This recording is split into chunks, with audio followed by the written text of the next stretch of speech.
mapagpalang araw sa ating lahat mga kapatid. Ako muli si Adrian Bernales ng Bachelor at itong aking daily devotion. At ngayong araw ay pag-uusapan natin ay kung ano ang kahulugan ng Yoke of Christ o Yoke of Christ series. At ang ating Bible verse ay mula sa Matthew chapter 11 verse 28 to 30. Sasabi sa ating Bible verse ngayong araw, "Come to me, all of you who are weary and burdened. I will give you rest. Take my yoke upon you and learn from me. For I am gentle and humble in heart, and you will find rest for your souls. For my yoke is easy and my burden is light." Mga kapatid, ngayong araw, pag-usapan natin ang pinakamagandang larawan na ginamit ni Jesus, ang yoke of Christ. Ang yoke po ay isang kahoy na gamit noon sa farming kung saan tinatapon ng dalawang oxen para magtrabaho ng sabay, guided by the master.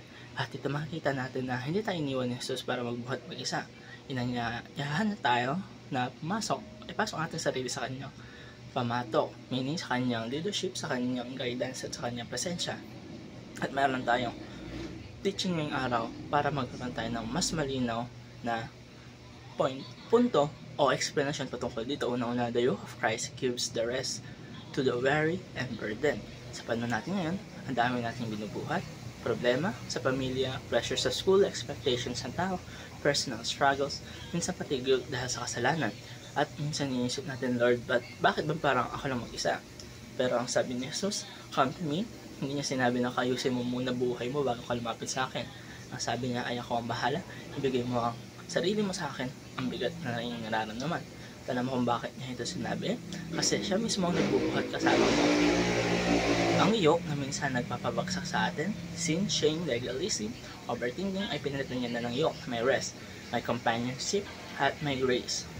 Kaya, kalawa, the yoke of Christ invites us to a close relationships. Kapag may nakayoke ang dalawang oxen, hindi sila mapagkakahiwalay, hindi sila malayo. Ang picture nito is closeness, intimacy, at constant companionship. Ganun din ang invitation ni Jesus. Hindi lang sundin mo ako, kundi sumama ka sa akin. Hindi lang paglingkod ka, kundi matuto ka sa akin. Sabi niya, learn from me, for I am gentle and humble in heart. Ibig sabihin ito, ang paraan ni Jesus ay hindi harsh, hindi controlling, at hindi puno ng condemnation.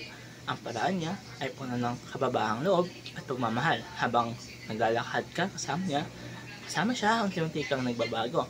Hindi ito napapalitan barasahan at transformation through relationship. Kaya mga kapatid, baka magandang aral nito matutunan na kasama natin si Jesus sa lahat ng ating problema. Siya kasama natin sa ating pagdaramdam.